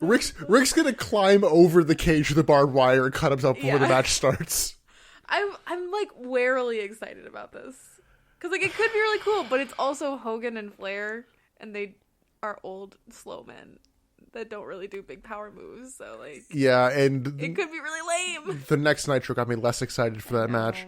But he says after he's through with Hogan, they won't want to be like Mike. They'll want to be like the Nature Boy. The Nature Boy. Which, if you're confused at that listening, he's referencing because they're at UNC. Michael Jordan went to UNC. Oh, I didn't know that. Okay. Yes. Sports. So that's the Flair promo, and let's move on to the main event, which the show kind of limped to the main event. It felt really like did. It was like, oh, main event is Buff Bagwell and Scott Steiner versus Rick Steiner and Goldberg. It was like, I don't know. It didn't feel like a massive let's end the show on this. It also didn't feel like that because Michael Buffer didn't announce them. Yes, we noted that. It was Dave Penzer. / the guy you can't hear because commentary's talking over him. Right. But I was thinking, like, maybe that's why Michael Buffer put a little extra juice on last week. He was hoping to get, like, a pay bonus to cover his absence this week. With their look and their promos, and Scott Steiner constantly talking about white trash, in my headcanon, the Steiner's father is Frank Reynolds from Always Sunny. Yeah, I see that. Picture Scott Steiner saying he's facing the trash man. The trash man. Just overall, I just look at these men and how they sound, and I'm like, yeah, Danny DeVito is Frank Reynolds in Always Sunny. Sure. The crowd does seem really into this match, though. Like, they are alive. Yes, and they come really live for Goldberg tagging in early on, because I honestly thought he was only gonna get the hot tag. And commentary actually notes, like, yeah, it's rare we see him in a tag team match. I thought he looked good. Yeah, and they're like, is this the only one? It's like, no, it can't be. It's like, maybe not, but you pretty much only talk about Goldberg in these matches. Yeah. This match is really good early on. Like, it's a lot of big boy offense. Goldberg hits a massive, like, multiple, like, press slam to Steiner. So I think this speaks to the weird return last week, but having Rick and Scott face off doesn't feel special here. I don't know. I guess there just wasn't enough like build to it. I don't know if it's that or it's the fact of who's Rick's partner. True. We also just never watched. We never saw them have a conversation. Yeah. Or, like, talk anything out. I think it's a mix of the weird return and the fact of Rick's partner is a infinitely bigger star. True. Rick was doing really well before he got hurt. I remember like we were really enjoying his matches, but like here he just doesn't feel important. No. He feels, frankly, on the same level as Buff Bagwell, which I was thinking on the same level as like Roddy Piper. Well, yeah, I guess in terms of a weird botched return followed by. I was just thinking like I know you love Roddy Piper, or you give more of a shit about him than I do, but I don't know. He seems kind of unimportant. We do get a interesting spot, which both of us liked in this. So Scott Steiner removes the turnbuckle pad, and they are sliding the pad on and off when people whipped into the corner to hide the ref from seeing it. And Which I'm was like, really good. Yeah, I've literally never seen that spot. I'm like, oh shit, that's clever. However, commentary does note that's great tag team wrestling right there. I'm like, no, that's illegal. But like, it's good to watch, but it's not good tag team wrestling. I think it's illegal. It's funny. I think we only see it here because they're like weirdly hooked up to the ropes, as opposed to WWE's, which are like tied. Yeah, because they're just like cutting with these pliers. I guess I don't know. These they have to actually like cut. WWE ones, I've seen people just rip them open. Yeah, and this is where the match slows down. For them to work over Rick Steiner to build to a hot tag. Oh, Goldberg did use Rick Steiner's real name, which prompted us to look it up. Oh, yeah. Because I hear Goldberg on the side going, "Get him, Robbie!" And so I look at Nick, I'm like, is Rick Steiner's real name Robert? And he's like, nah, that's not right. His name's Rick. Yeah, it was Robert, like Rick Steiner. Yeah. He called him Robbie. So Goldberg gets the hot tag and cleans house. They go to whip Goldberg into the exposed turnbuckle, but he manages to basically defy the physics of how Irish whips work and leapfrogs Rick Steiner, who's on the ground, and then stops. Because it's one of those, if you Irish whip somebody, they have to go until they hit something. That's just the rules of wrestling. But he manages... That's like a Newton's gravity law. An object in motion stays in motion. Sure. Keeping kayfabe, brother. I'm not wrong. So he leapfrogs Rick, who then clotheslines the two. Goldberg spears Buff Bagwell, but Steiner breaks up a jackhammer attempt. The two of them brawl as Rick sets up for a Steiner Bulldog on Buff Bagwell, who's like facing the wrong way. So it's like a weird kind of diving clothesline instead. And Rick gets the pin while they're just awkwardly brawling kind of in the ring. Sort of, kind of. Yeah, it's like it was a weird ending. Yeah, it was a little flat. It wasn't bad match. No, it wasn't bad. It did have its entertaining moments. It's a fine television tag match. Exactly. There is the line from Rick Steiner, "The dog pound is loose and Goldberg's holding the chain." Which implies that the dog is not loose if the dog is on a chain. Really summed up Rick Steiner's push right now. Man, I'm getting a push, but it's really Goldberg. Right. Overall, mediocre episode of Nitro. Wasn't horrendous, but a lot of nothing. The Bret Hart match, disappointed. Yeah. So let's move on to the March 8th, 1999 Nitro. We are nearing the point of 2 years away from WCW being dead. Wow. So this episode of Nitro is special. This episode of Nitro almost broke me. There is no wrestling in the first hour. Not only is there no wrestling, we don't even go to the arena in the first hour. This episode almost broke me. So it's the main first thing we get is some video about a Nitro girl and her dog. I don't care. So we skipped it. We then get an NWO package, and it's Hulk Hogan talking about everybody hating him.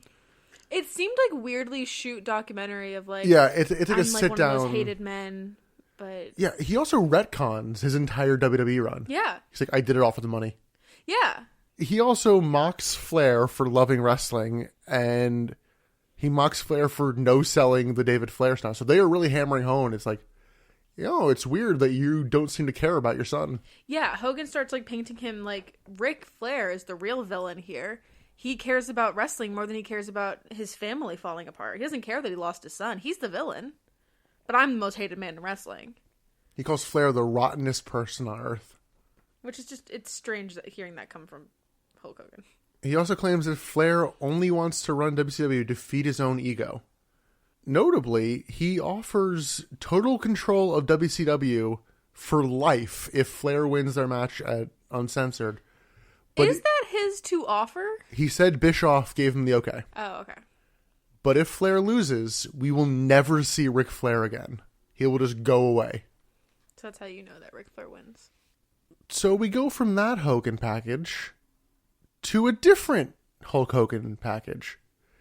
It's him and Nash just literally watching the Flair segment from last week and just doing commentary over it. Yeah. But again, mumble commentary. I wrote, this is weird and bad. Yes. I'm like, is this more an instance of bad television or more an instance of being self-indulgent? I mean, I wrote, this is stupid. This is all stupid. Like, this is just stupid. And once again, they are hammering in that Rick doesn't seem to care about David. Yeah. Kevin Nash says it's better to be the nature boy than to be a father, apparently. Yeah, and this is where they also insinuate that, oh, did Rick bang Tori? And I'm like, I thought he was talking about his wife. So Right. Yeah. I don't understand how they got there. Yeah, this also goes on for a while. They literally just watch the whole fucking promo and just pause, talk over it, and they yeah. pause to make jokes. Ugh, it is very self-indulgent, you're right. We then get another spring breakout segment with Buff Bagwell and Scott Okay. Steiner. Do you want to run us through this one? So this one starts with them in their Hummer van limo, whatever you want to call it, driving erratically. They get pulled over by a cop. And the cop is like, we got to give you a ticket, but if you do some police work for us, we'll let you off the hook. So the guys are like, okay. And these officers just give them badges to go off and do some police work. So they like, find guys whose meter is up and parking or littering in an airport. I don't fucking know. It was really dumb. And the one guy whose parking meter was expired, the two of them literally lifted this poor guy up by his ankles and shook him until change came out of his pockets. And then they go back to the police officer or the police station and they're like, okay, we're done. And they're just off the hook. And that's kind of it. It's fucking stupid. Next up, we get a... You don't have nothing to add to that. Nope. Next up, we get Hogan and Ash going to a shooting range, which Tori Wilson's at. And Samantha. They call her, they're like, oh, is Samantha here? It's like, what the fuck's her name? Is generic blonde lady here? So they literally say, hey, make sure you put on ear protection, to which they don't. So the guy behind the desk says put on ear protection. They walk through 2 doors. I noted there were 2 different doors they walked through that said, please make sure you have ear protection on. And they still don't. So, yeah, they're like, okay, we need a new plan for David Flair. Basically, Flair's no selling the David thing, so we need to get a different way to get to him. They mumble through almost all of this. Mm-hmm. I'm like, are they trying to bang Tori? I can't tell. I feel like Kevin Nash is. In shoot or kayfabe? Both. Probably in shoot. Friendly reminder that her and Billy Kidman were married for a little bit. Damn, Billy. Get it, boy. So we then go to them in a different vignette. They're at dinner. And they're all drinking wine, and apparently Plan B is bringing in another woman. And they keep talking about, like, oh man, like, you think I'm hot. Like, this girl is even hotter. Yeah, and they have them rate her. Like, okay, well, if you're a 10, what is this girl on the scale? And Well, like, it's she's like 12. Oh, it's like, let's say hypothetically you're a 10, which you are. Thank you. I was quoting. I'm gonna take it. And it's like, she's a 12. And the woman comes in and not hotter than Tori Wilson. Not hotter than Tori Wilson. Not ugly by any stretch. No, she is very much attractive. She is not an unattractive woman, but she's not hotter than Tori Wilson. Also, I didn't think she was all that old looking. Yeah, did they insinuate that she was like an old lady? That's what they're going for. So it's like, oh yeah, mature? They're like, oh, my last name is Robinson. So they're going for like they're going for a MILF thing. Yeah, she's not really MILF age. But yeah, it's like, oh, my last name is Robinson. And I'm like, get it? Here's to you, Mrs. Robinson. No one loves you. Yeah, I'm on the show. which fucking Kevin Nash blatantly references at the end of this segment. Yeah, they do a little toast, and he says, here's to you, Mrs. Robinson. I'm like, fuck you. Shut up. Get me out of here. Why am I here? My next note in this segment is just like, this is dumb and stupid and bad. Get me out of here. Who the fuck is watching this garbage? Why are you watching this garbage? Turn it off. So they're going to pay her $20,000 to have sex with David Flair. So she's a prostitute. Yes. However, I can't imagine it costs $20,000. I think it can. I'm literally, like, my point of reference right now is Wolf of Wall Street. I'm like, thinking, yeah, they actually reference prices in that, and they're not $20,000. I can't pretend to know pricing for sex workers, but I feel like that's not outlandish. I mean, it's expensive, but I think that is more of an escort rather than a prostitute. All right, let's ruin the search history. What'll it cost? The prostitutes are split up into $40, $80, and $150 varieties. Though top-end $200 prostitutes are also available. Top end? Oh. But $50 on average can get the job done. Oh. I don't know. That's significantly less expensive. This seems to be somewhere specific. I don't want to look into it, but don't. Yeah, $20,000. That was believable to me. That's bordering on the movie like Indecent Proposal. I always thought they were more expensive. Now you know. So during this, they acknowledge that Tori knows this woman, and so it kind of seems to imply that Tori is also a prostitute. Yeah, so like they're friends, and like there's something saying that Tori couldn't be friends with her, but are they like in the same line? But especially because I don't get any indication that Tori actually likes David Flair per this. Maybe she's just getting paid to like him. Interesting. Well, that's what I figured this whole time. I wasn't sure. Oh no! They're considering she's meeting with Hogan and Nash during this to do plans. I'm like, yeah, are you banging him because you want to bang him, or are you being paid to bang him? Interesting. I don't think they're thinking it through. I think it's no. It's just a pretty lady. Have sex with me. Yeah, they toast at the end. Here's to you, Mrs. Robinson. Blech. After this, we get the Nitro opening. We're finally in the arena, which is in the network time code, which is not including commercials. We are 37 minutes in. I thought we were more. I thought this was like 45 minutes in. Well, because we then go into the arena, and Mean Gene is in the ring, so we're still not getting a match. Oh, no. Mean Gene says he has an interview with Goldberg, the man who went 174-0. It's not that. It's 173. He calls for Goldberg to come out, and instead, Tori Wilson and David Flair come out. I did find this funny, honestly. Well, David talks and doesn't sound completely stupid, so A+. But, again, another thing that I caught that you may not have. David Flair takes the mic from Mean Gene and starts talking, and immediately Gene has to pull him into frame. Yes, I kind of noted this as well. Also, Mean Gene has a lot of back and forth with Tori Wilson. Oh, God, yeah. She says something inappropriate. I can't remember what she even said. Get your butt out here. It's like, is that any way for a lady to talk? It's like, yeah, at that point I wanted to like smack Gene. Yeah. Like, shut up. You're old and crusty when you say shit like that. I will say, again, Tori Wilson, great performer in these. God, is able to ad-lib, is able to have some back and forth with Gene. Able to carry these segments. Yeah. But you're right. David did not sound completely stupid in this segment. You know, I don't have her for it, but honorable mention for MVP later, Tori Wilson. You're right. She did put in some good work. You know how it's like, he's the best pound for pound wrestler or something like this? Mm-hmm. Like, pound for pound, she might be the best performer on this show. It does help that pound for pound, she's probably half. She's teeny tiny. She literally maybe half the weight of Goldberg. Actually, she's probably less than half. She's less than half, for sure. She's probably like 110 pounds. Yeah. Soaking wet. Goldberg's music then hits, and I'm like, I hope to see a murder. But then David is like, what is that? I can't tell if he's like shooting or not. It was like, do you not know Goldberg's music? You don't watch wrestling, do you not know? So the music hits, and then they go to commercial. Yes. So they come back, and Goldberg is like then coming out. So I'm like, did they just have him walking through backstage the whole time, or maybe just weird timing for it? Goldberg then cuts the Flair respect promo. Oh, yeah, he's talking about, like, how you should, respect your father. He's done a lot for this industry. Yeah. He cares about you. He's literally like, I would beat the shit out of you, but I respect your family. I won't because I respect your family. Right. So David then pokes Goldberg and is like, this is my fucking time. So Goldberg then, like, grabs him by the fucking throat, like, brings him into the corner and is like, what the fuck are you doing, bro? Yeah. Do you know I'm fucking Goldberg? You want to fuck with me? I can actually murder you. So then at this point, Ric Flair arrives. He's, like, running into the ring.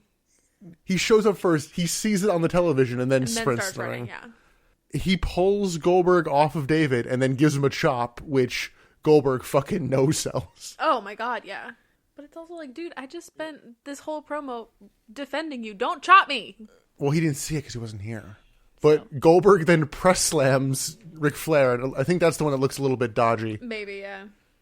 And he press slams him, and then it's like Mean Gene kind of regains order, like, that is the president of WCW. And then we get a promo from Ric Flair. That made you uncomfortable. It Not didn't uncomfortable, it made you unhappy. Yeah. Ric Flair goes a little power hungry and all of a sudden is going, I am the best wrestler to ever live. And it's like, depending on who you're saying this to, it can work. But when you're doing it to Goldberg, it's like, are you heel turning? It seemed like it, and the match later confirmed it. Yeah. He books himself versus Goldberg for later in the night.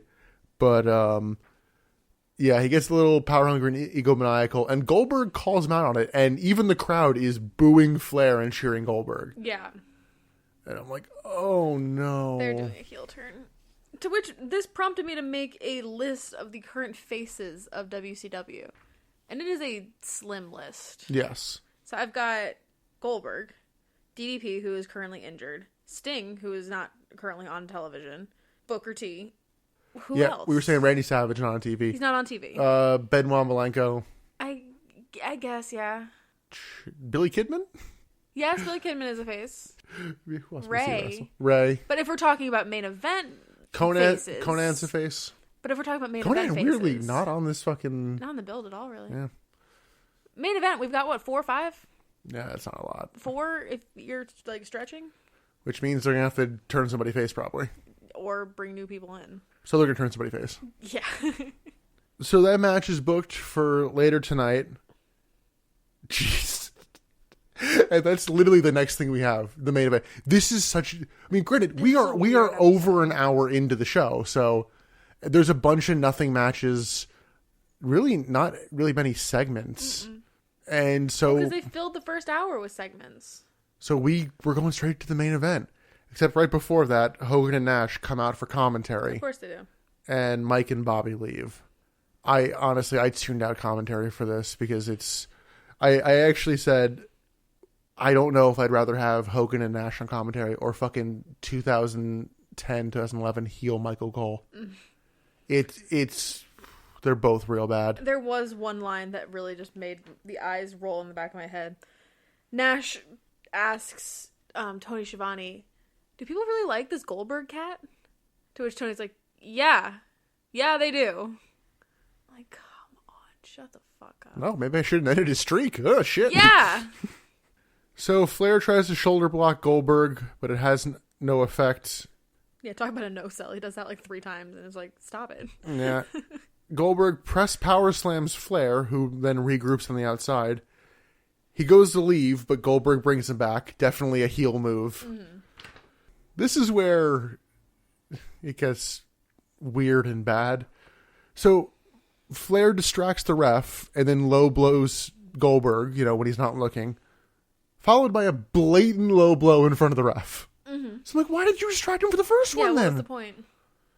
And then I think this is where I'm like, yep, it's a heel turn. Fuck. We get a half distracted low blow. Oh, Rick Steiner's also a face, just randomly popping in my brain. Oh, yeah, yes. Yeah, we get a half ref distracted low blow. Flair puts Goldberg in the figure 4 and uses the ropes for leverage. So, more heel tactics. I said I ignored them, but we actually do get a line from Hogan, which set me off a little bit. Because I think it's when Flair is using the ropes or he's cheating in some capacity. And they're like, oh, is that any way for a president to act? And then Hogan says, oh, you know, all presidents are alike. And I'm like, wait a minute. Weren't you running for president, Mr. Hogan? Did drop that. Where did that go? I completely forgot about that. I know. In that line, I was like, wait. That was a thing you were doing. We still never found out who his goddamn running mate would have been. No, we never did. I want to know. Huh. But yeah, I imagine we'll never hear about that again. Oh, absolutely not. That's dead. That's over. Flair chops Goldberg, but it only fires him up. Goldberg goes for the spear, but Flair avoids it, and Goldberg goes into the turnbuckle. Thankfully, not head first in the turnbuckle post. Flair hits a vertical suplex, but Goldberg no-sells it and spears him after a Flair strut. A Flair strut. I called it a cocky dance because I didn't know how to name. No, it is the strut. Okay. The NWO then interfere, and They do. Goldberg tries to fight him off, and during this, the ref calls the bell. Just no contest. Yeah. Just, they're going to beat up both of you, we know. And that's pretty much how the show ends, is that NWO beating down both Flair and Goldberg. With Flair just literally hitting low blows on like everybody in the NWO. What a bad episode. Yeah, the fact that the first, real time, first hour 15 of the show didn't have any wrestling. I just can't imagine being a viewer at this time and continuing to watch. Like, watch anything else. So, for some scale, the January 4th and 11th Monday Nitro had a 5, Nielsen rating. These all did around 4.3. That's not as bad as I would Yeah, think. they're still not losing people yet. No, that's really not that bad. However, the 29th is a 3.5. I'm worried about that. Oh, no. Oh, God. Oh, no. I'm seeing the numbers go down. Oh, no. So, it looks like it's all downhill from here. Uncensored is usually the worst pay-per-view of the year. So we'll see how that goes. But that's the build to Uncensored We did 1999. Yeah, we managed to get it through 3 in one episodes. episode. A little bit longer episode, but not still shorter than our first episode. True. Let's go to your best bits and MVP. So I gave my best bit to the only match that I really remember kind of enjoying, which was the main event in the first episode of the build. It was the Steiner and Goldberg match. Okay. I liked that enough. I also gave that Really? my best bit, Okay. yeah. I was gonna give it to Booker T and Bret Hart, but it was just like re-talking about it. I was like, it wasn't good enough. Yeah, it's funny. It's like the Goldberg Steiner match has a real non-finish and the weird, semi-lackluster return. Mm-hmm. But it's like, yeah, I don't think either of these guys should have beat each other right now. No, but it was still a good match. Yeah, and I was happy to see Rick Steiner back. Yeah. I liked Kevin Nash versus Ray more than you did, but Yeah. I think the other one was better. And then I gave my MVP to Booker T. For integrity purposes, because he did perform well in his match, and I do enjoy seeing him. He brought me joy, so he's my MVP. I was very close to giving mine to Scott Steiner. Oh, really? I really enjoyed him. I think, unfortunately, the weird spring breakout stuff kind of... Yeah. Which he wasn't bad in. That was more... Just the overall... The existence of it was Exactly. bad more than he was bad in it. Yeah. I would say, none of it felt super self-indulgent. Yeah. More bad comedy than self-indulgent. Yeah. But I'm giving mine to Goldberg. I think... Oh, okay. In I the was grand gonna scheme give of it things, Goldberg, too. especially if that is a Flair heel turn, Mm-hmm. who can you use as a face to counter a Flair heel turn? Yeah. It's like, really, that's the only spot He's for the only Goldberg. person. And he does still feel like a star. Oh, he absolutely Yeah, does. especially, it was waning a little bit with the Hall and Bam Bam feud. You know what we didn't see at all during this build? The stun stick. Oh, It's thank gone. God. Oh, thank God. I just realized. If that somehow shows up, Hall's at gonna the return, fucking and he's pay-per-view, gonna... I'm gonna scream. The pay-per-view podcast is just gonna be an hour and a half of me screaming. We use that for the director's cut. So that's it for this episode. We did it. We did the entire build in one. Granted, it's only 3 weeks, and we've done 3 weeks of a build before. But next up, the WrestleMania 37. We'll do it in one. We'll probably talk a little bit shorter because they're doing 2 nights again. Oh, we're just doing it in yeah, one. we'll just do it in one. Right. Yeah. Next up in our actual timeline is Uncensored. And after that, we're going weekly. Yeah. Also, somewhere in there, we are going to be doing WrestleMania 15. Oh, yeah, we are. That'll be fun. I'm excited for that. That'll be fun. But the best way to keep in touch with us is to follow us on Twitter at ButtsInThePod. And all the episodes will continue to be on Spotify, so follow us there. We're also going to be on iTunes soon. Not sure if that'll be up by the time this episode comes out, but I'm going to try. As mentioned, next up, WrestleMania 37. And I think that's it for us. I'm Nick alongside Emily. Here's to you, Mrs. Robinson. Shut up.